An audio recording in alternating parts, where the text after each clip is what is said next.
Evolução em dois mundos, primeira parte, capítulo 9, Evolução e cérebro, formação do mundo cerebral. No regaço do tempo, os arquitetos divinos auxiliam a consciência fragmentária na construção do cérebro, o maravilhoso ninho da mente necessitada de mais ampla exteriorização. A massa de células nervosas que precede a formação do mundo cerebral nos invertebrados dá lugar à invaginação do ectoderma nos vertebrados, constituindo-se lentamente a vesícula anterior ou prosencéfalo, a vesícula média ou mesencéfalo e a vesícula posterior ou robencéfalo. Nos peixes, os hemisférios cerebrais mostram-se ainda muito reduzidos. Nos anfíbios, denotam desenvolvimento encorajador e nos répteis avançam em progresso mais vasto, configurando já, com alguma perfeição, o arqueduto de Sylvius, aprimorando-se com mais segurança, em semelhante fase, na forma espiritual, o centro coronário do psicossoma futuro, a refletir-se na glândula pineal, já razoavelmente plasmada em alguns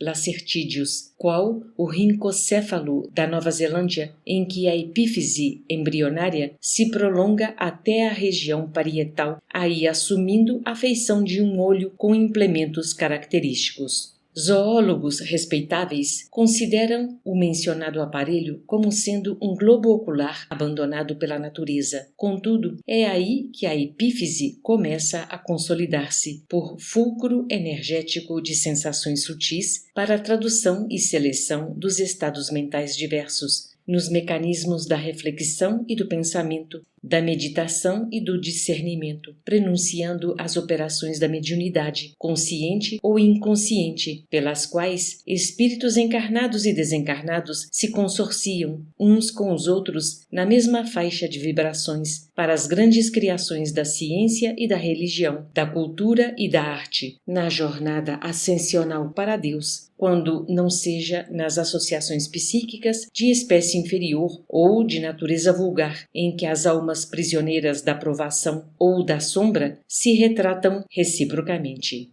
Girencefalia e licencefalia. Prossegue o crescimento dos hemisférios cerebrais nas aves, com significativas porções cerebelares, para encontrarmos nos mamíferos o encéfalo com apreciáveis dotações, apresentando circunvoluções nos girencéfalos e aumento expressivo na área do córtex. Quanto mais se verticaliza a escalada, mais se reduz a percentagem volumétrica do cerebelo, enquanto que os hemisférios cerebrais se dilatam. Contudo, é preciso destacar que esse fenômeno de progressão, fundamentalmente, não se relaciona com a inteligência, e nem esta é, a rigor, proporcional ao número de circunvoluções cerebrais, tanto que mamíferos, quais o coelho, o canguru, o ornitorrinco e até mesmo certos primatas possuem cérebro licencéfalo ou sem circunvoluções. A girencefalia e a licencefalia obedecem a tipificações traçadas pelos orientadores maiores no extenso domínio dos vertebrados, preparando o cérebro humano com a estratificação de lentas e múltiplas experiências sobre a vasta classe dos seres vivos.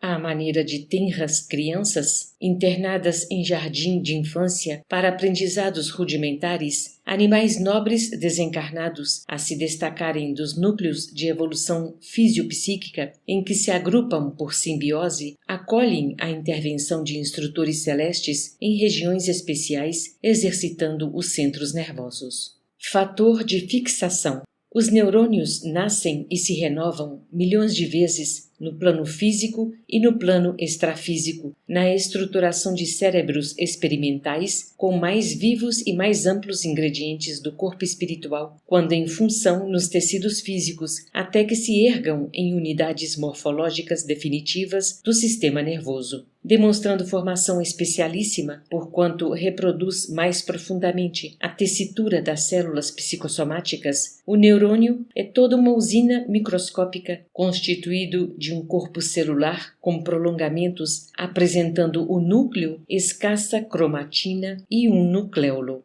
acha-se o núcleo cercado de protoplasma em que há mitocôndrios, neurofibrilas, aparelho de Golgi, melanina abundante e um pigmento ocre estreitamente relacionado com o corpo espiritual, de função muito importante na vida do pensamento, aumentando consideravelmente na madureza e na velhice das criaturas. Além de uma substância invisível na célula em atividade, a espalhar-se no citoplasma e nos dendritos, facilmente reconhecível por intermédio de corantes básicos, quando a célula se encontra devidamente fixada. Essa substância, a expressar-se nos chamados corpúsculos de Nice, que podem sofrer a cromatólise, representa alimento psíquico, aurindo pelo corpo espiritual no laboratório da vida cósmica, através da respiração, durante o repouso físico, para a restauração das células fatigadas e insubstituíveis. O pigmento ocre, que a ciência humana observa sem maiores definições, é conhecido no mundo espiritual como fator de fixação, como que a encerrar a mente em si mesma quando esta se distancia do movimento renovador em que a vida se exprime e avança, adensando-se ou rarefazendo-se ele nos círculos humanos, conforme a atitude mental do espírito na cota de tempo em que se lhe perdure a existência carnal.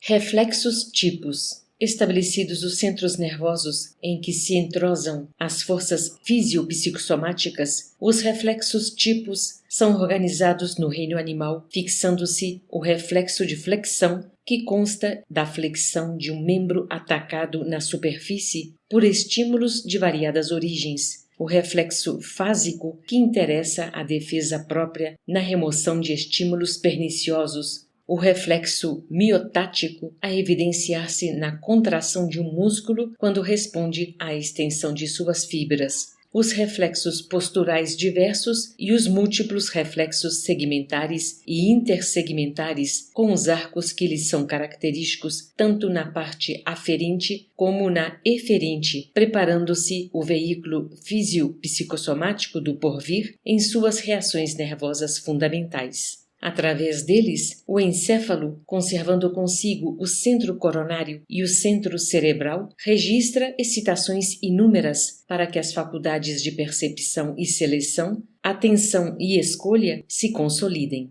Formação dos sentidos. No corpo dos animais superiores, obra-prima de supervisão e construção dos arquitetos do espírito, no transcurso dos séculos, a consciência fragmentária acrisola então os sentidos. Fim do longo período de trabalho, afirma-se o tato, por sentido cutâneo essencial, a espraiar-se por toda a pele. Esta se converte em superfície receptora, com variadas terminações nervosas que se salientam por extrema complexidade, desde as arborizações simples até os corpúsculos especializados que se localizam dentro da derme, utilizando células especiais em comunicação incessante com o cérebro para que as sensações táteis constantes possam defender os patrimônios da vida. Adestrada à atenção, o animal, na esfera física e na esfera extrafísica, elabora, por atividades reflexas, várias substâncias que lhe excitam os centros receptivos, definindo os chamados sentidos químicos a culminarem no olfato e no gosto.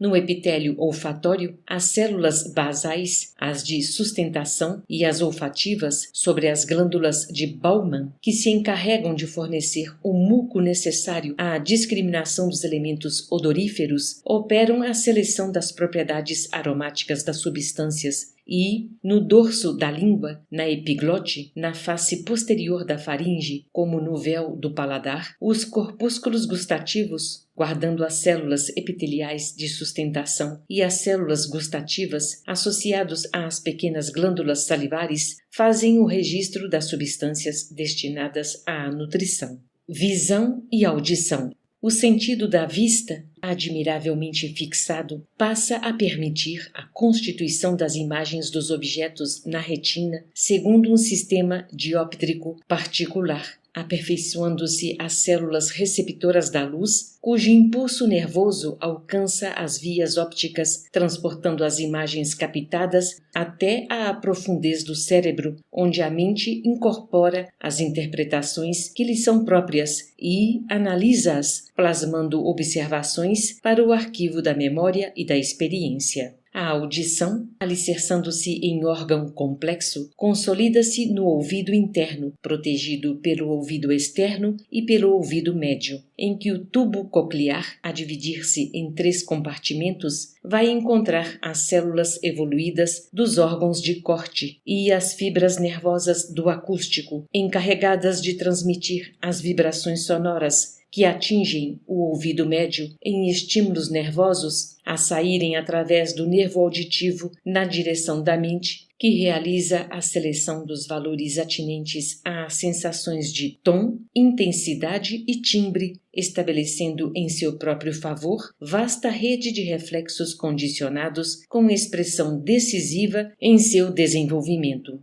Sob a orientação das inteligências sublimes, cada sentido se instala em organização especial, formada de vários aparelhos e implementos. Também o cérebro integral se organiza em lobos diversos, com vasta margem de recursos para o futuro, quando a alma, então nascente, em atividade instintiva na construção de seu próprio veículo, se erigirá em consciência desperta, com capacidade de utilizar as vantagens potenciais que a divina sabedoria lhe oferta. Microcosmo prodigioso. Com o tempo, a direção espiritual da vida consegue, enfim, organizar com mais eficiência o sistema nervoso autônomo, regulando e coordenando as funções das vísceras. Estruturam-se desse modo, primorosamente, a inervação visceral aferente e eferente e os centros coordenadores, os sistemas simpático e parasimpático e as fibras pré- e pós-ganglionares de Langley, com os neurônios a edificarem vias eletromagnéticas de comunicação entre o governo espiritual e as províncias orgânicas. Em todos os ângulos do cérebro, esse microcosmo prodigioso, células especiais permanecem sob o controle do espírito, assimilando-lhe os desejos e executando-lhe as ordens no automatismo que a evolução lhe confere.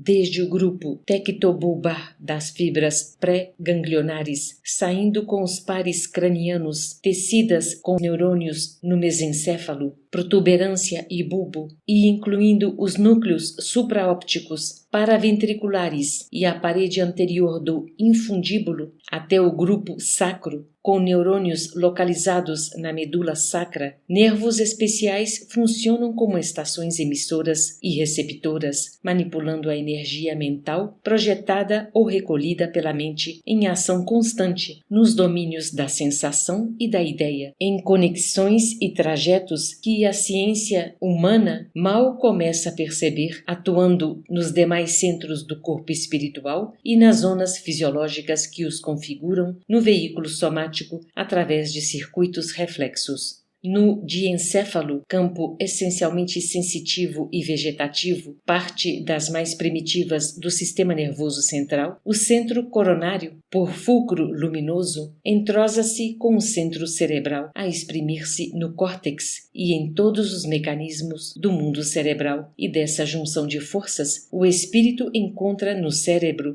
o gabinete de comando das energias que o servem como aparelho de expressão dos seus sentimentos e pensamentos, com os quais, no regime de responsabilidade e de autoescolha, plasmará no espaço e no tempo o seu próprio caminho de ascensão para Deus. Uberaba, 12 de fevereiro de 1958.